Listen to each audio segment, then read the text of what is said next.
வணக்கம் மக்களே. எடப்பாடி பழனிசாமி அவர்கள் டெல்லி போனதை வச்சு பாஜகவோட கூட்டணியை கன்ஃபார்ம் பண்றதுக்கு தான் போயிருக்காங்க அப்படிங்கிற மாதிரி பேசினாங்க. அதே சமயத்துல அவர் அமித்ஷாவை மீட் பண்ணி 40 மினிட்ஸ்க்கு மேல பேசியிருக்காரு. இதனால கன்ஃபார்ம் பாஜகவோட கூட்டணி இவ்வளவு சீட்ஸ் அவ்வளவு சீட்ஸ் அந்த மாதிரியான விஷயங்கள்லாம் இங்க பேச ஆரம்பிச்சுட்டாங்க.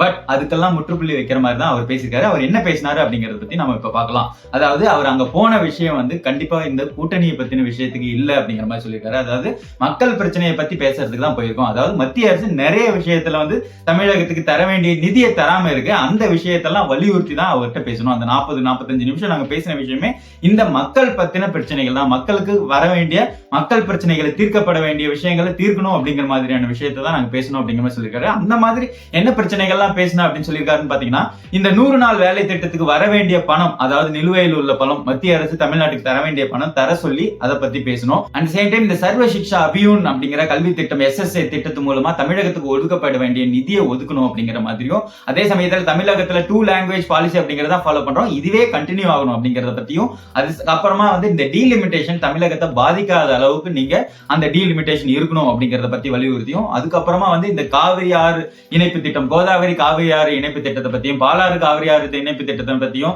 அது மட்டும் இல்லாம இந்த காவிரியில மேகதாது அணை கட்டுறன்னு கர்நாடக அரசு சொல்லிட்டு இருக்கு. அந்த மாதிரி விஷயங்கள் உச்சநீதிமன்றம் என்ன சொல்லியிருக்காங்களோ அதை ஃபாலோ பண்ணணும் அப்படிங்கறத வலியுறுத்தியும், முல்லை பெரியாறு அணையோட நீர்மட்ட உயர்வை உச்சநீதிமன்ற உத்தரவை கேரளா அரசு மதிக்காம இருக்கு, அந்த விஷயத்தை பத்தியும் பேசிக்கிட்டு இருந்தோம். அது மட்டும் இல்லாம தமிழகத்தில் நடக்கிற இஷ்யூக்களை பத்தி பேசணும். அதாவது டாஸ்மாக்ல நடந்த ஊழலை பத்தி அமலாக்கத்துறை எடுத்த நடவடிக்கைகளை பத்தி பேசணும். அதை பத்தி ஃபர்தரா எடுக்க போற நடவடிக்கைகளை பத்தி பேசணும். அது மட்டும் இல்லாம அடுத்தபடியா இங்க தமிழ்நாட்டில் நடக்கிற சட்ட ஒழுங்கு விஷயங்களை பத்தி ஃபுல்லா பேசணும். அத்தனையும் அவங்க நிதானமா கேட்டு அறிஞ்சுக்கிட்டு அதுக்கான ஹெல்ப் நாங்க பண்ணுவோம் அப்படிங்கிற மாதிரி சொன்னாங்க அப்படின்னு சொல்லியிருக்காரு.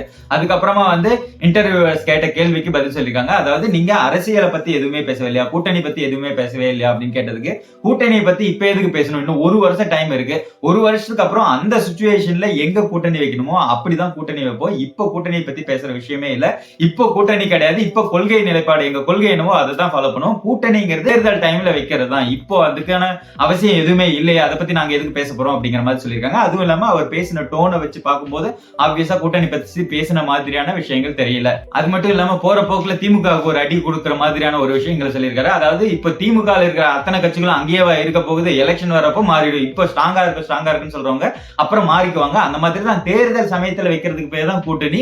ஆனா கொள்கையில எங்களோட கொள்கையில நிலைப்பாடா தான் இருக்கும், கொள்கை வேறு, கூட்டணி தேர்தல் கூட்டணிங்கிறது வேறு, அது அப்பதான் நாங்க டிசைட் பண்ணுவோம், அந்த கால சூழலுக்கு ஏற்றாப்புல தான் டிசைட் பண்ணுவோம். அதனால இப்ப அதை பத்தி பேசி நீங்க தான் உங்களோட டிஆர்பிக்காக நீங்க பேசிட்டு இருக்கீங்க, உங்களோட விஷயம் தான், நீங்க தான் அதை பத்தி பேசிட்டு இருக்கீங்க, நாங்க அதை பத்தி பேசவே இல்லை அப்படிங்கிற மாதிரி சொல்லியிருக்காங்க. இங்க நாங்க 100% மக்களோட பிரச்சனைகளுக்காகவும் தமிழகத்துக்கு ஒதுக்கப்பட வேண்டிய நிதிகளை கரெக்டா ஒதுக்கணும் அப்படிங்கிற மாதிரி வலியுறுத்தி தான் வந்தோம். அந்த சேம் டைம் எங்களோட பாராளுமன்ற கட்சி ஆபீஸை ஓபன் பண்ணது வீடியோ கான்பரன்ஸ்ல ஓபன் பண்ணோம். அதை நேர்ல பார்த்துட்டு ஒருவேளை அவர்கிட்ட பேசுறதுக்கு பர்மிஷன் கிடைக்குமான்னு கேட்டப்போ கிடைச்சது, போய் இந்த மாதிரியான விஷயங்கள்லாம் சொல்லிட்டு வந்தோம் அப்படிங்கிற மாதிரி சொல்லியிருக்காங்க. பட் கூட்டணியை பத்தி அவங்க பேசியிருந்தாலும், கூட்டணியை பத்தி என்ன முடிவை எடுத்திருந்தாலுமே ஆப்வியஸா அதை பத்தி இப்ப சொல்ல போறது இல்லை, ஏன்னா இன்னும் 1 வருஷம் டைம் இருக்கு. ஆனா இப்போ அவங்க போன விஷயத்தை வச்சு இவங்களுக்கான கூட்டணி அப்படிங்கிற விஷயத்த மக்கள் கிட்ட எல்லாம் பரப்பிருக்காங்கல்ல, இந்த விஷயத்துல மக்களோட ரியாக்ஷன் என்னங்கிறத ஏடிஎம்கே பார்ப்பாங்க. டெஃபினட்டா ஏடிஎம்கே பிஜேபி கூட கூட்டணி வச்சா என்ன ரியாக்ஷன்ஸ் மக்கள்கிட்ட இருந்து இருக்கு அப்படிங்கறத இப்ப அனலைஸ் பண்ணுவாங்க, ஃபீல்டு ஒர்க் பண்ணுவாங்க. அந்த அனலைசேஷனை வச்சுதான்